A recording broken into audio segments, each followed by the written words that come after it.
அமைப்புகள் இருக்கிறது. 34 அமைப்புகள்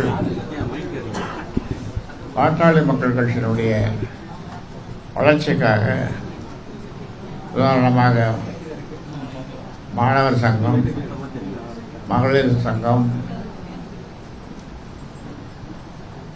இளைஞர் சங்கம், அதோட சமூக ஊடக பேரவை, இப்படி அடுக்கிக் கொண்டே போகலாம்.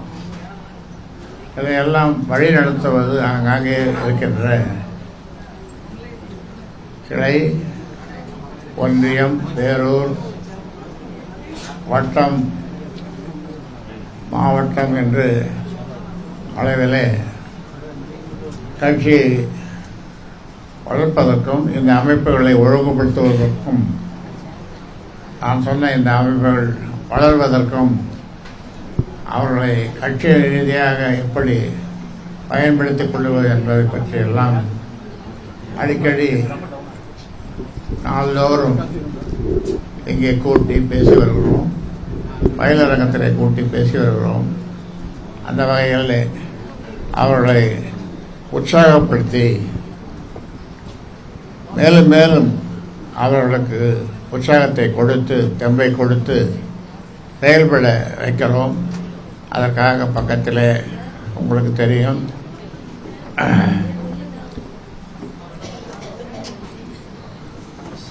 பயிலரங்கத்தை, அரசியல் பயிலரங்கத்தை பயன்படுத்திக் கொள்ளுகிறோம். அதில் இந்த கூட்டங்களெல்லாம் நடக்கிறது. அந்த வகையில் பாட்டாளி மக்கள் கட்சி இப்பொழுது ஒரு முக்கியமான காலகட்டத்தில் இருக்கிறது. எல்லோரும் இப்போ நீங்கள் கேட்குற கேள்வி, என்ன கூட்டணி அப்படின்னு கேட்குறீங்க. என்ன கூட்டணியை பற்றி இன்னும் முடிவு செய்யலை. விரைவில் முடிவு செய்வோம். உங்களுக்கு தெரியாமலாம் நடக்கும். எல்லாம் உங்கள்கிட்ட கூப்பிடுவோம். முதல்ல உங்களுக்கு தெரியப்படுத்துவோம், உங்களை கூப்பிடுவோம். ஆனால் இதுவரை முடிவு செய்யவில்லை.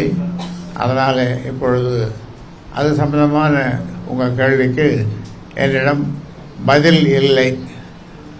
ஐயா, இப்போ பார்த்தோன்னா நம்ம பயணம் செய்யக்கூடிய வாகனம் வந்து விட்டது, பயணம் செய்ய போறோம் அப்படின்னு ஐயா சொல்லியிருந்தீங்க. அந்த இடையில எதுவும் மாற்றம் இருக்கா? வாகனங்கள் எதுவும் மாற்றம் ஏற்பட்டிருக்கா? பயணம் செய்யக்கூடிய வாகனங்கள் எதுவும் மாற்றம் இருக்கா?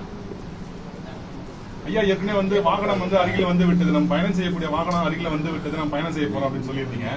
இடையில போய் இப்ப எதுவும் மாற்றம் நிகழ்ந்திருக்குங்களா வாகனத்துல ஏதாவது? இப்ப சொல்லிட்டு நம்ம என்ன முடிவு செய்யறது? ஏற்கனவே முடிவு செய்யப்பட்ட அந்த முடிவில் மாற்றங்கள் எதுவும் நிகழ்ந்திருக்குங்களா? அதாவது இதெல்லாம் மாற்றங்கள் வர்றது இயற்கை தானே. ஒரு முடிவு எடுத்துட்டா அதில் உறுதியாக இருப்போம். வேற என்ன கேள்வி? அவ்வளோதான். 3 நாட்கள் தமிழக அரசியலில் ரொம்ப பரபரப்பாக இருக்கும். அந்த பரபரப்பை நீங்கள் பறைசாற்றுவீர்கள். இன்னும் 3 நாட்களுக்குள்ள கூட்டணி வந்து உறுதி செய்யப்படும்.